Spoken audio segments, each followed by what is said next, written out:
আগামী 24 ঘন্টায় সারা দেশে রাতের তাপমাত্রা 2 ডিগ্রি সেলসিয়াস পর্যন্ত কমে যেতে পারে বলে জানিয়েছে বাংলাদেশ আবহাওয়া অধিদপ্তর।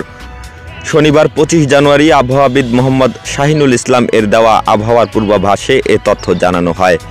আবহাওয়া অফিস জানায়, আগামী 24 ঘন্টায় অস্থায়ীভাবে আংশিক মেঘলা আকাশসহ সারা দেশের আবহাওয়া শুষ্ক থাকতে পারে। তবে মধ্যরাত থেকে সকাল পর্যন্ত দেশের কোথাও কোথাও মাঝারি থেকে ঘন কুয়াশা পড়তে পারে এবং তা কোথাও কোথাও দুপুর পর্যন্ত অব্যাহত থাকতে পারে। ঘন কুয়াশার কারণে বিমান চলাচল, অভ্যন্তরীণ নৌ পরিবহন এবং সড়ক যোগাযোগ সাময়িকভাবে ব্যাহত হতে পারে। দিনাজপুর ও পঞ্চগড় জেলাসমূহের ওপর দিয়ে মৃদু শৈত্যপ্রবাহ বয়ে যাচ্ছে এবং তা কিছু এলাকায় বিস্তার লাভ করতে পারে। সেই সঙ্গে রাতের তাপমাত্রা 1 থেকে 2 ডিগ্রি সেলসিয়াস হ্রাস পেতে পারে এবং দিনের তাপমাত্রা প্রায় অপরিবর্তিত থাকতে পারে।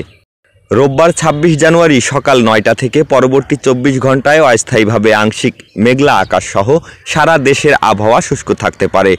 শেষ রাত থেকে সকাল পর্যন্ত সারা দেশে হালকা থেকে মাঝারি ধরনের কুয়াশা পড়তে পারে। সারা দেশে রাতের এবং দিনের তাপমাত্রা সামান্য হ্রাস পেতে পারে।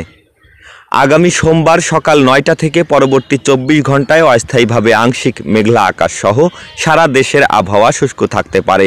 তবে শেষ রাত থেকে সকাল পর্যন্ত সারা দেশে হালকা থেকে মাঝারি ধরনের কুয়াশা পড়তে পারে। একই সঙ্গে সারা দেশে রাত এবং দিনের তাপমাত্রা সামান্য হ্রাস পেতে পারে। এছাড়া আগামী 5 দিনের মধ্যে রাত ও দিনের তাপমাত্রা বৃদ্ধি পেতে পারে বলে জানায় সংস্থাটি। Mamunur Rashid Mithu, online desk.